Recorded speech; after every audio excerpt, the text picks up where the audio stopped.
everybody, in this video I'm going to show you how to fix this very annoying error on Xbox Game Pass for the PC. It's a very easy fix, so try not to skip any steps.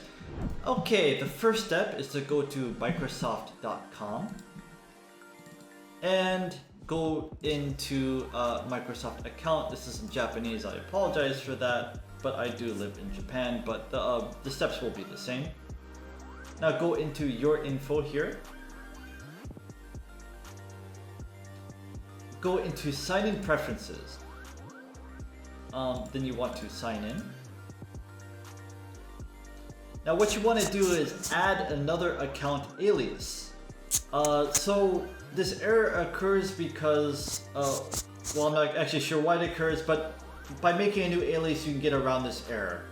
So you want to create a new alias with a new email or phone number, and then you want to try to play the game on the Game Pass using the newly created alias. After you've done it, it will ask you to link your Microsoft account, and they'll send you an email, all of that. You want to grant permissions, and then try accessing the game. And this should solve this error for Xbox Game Pass.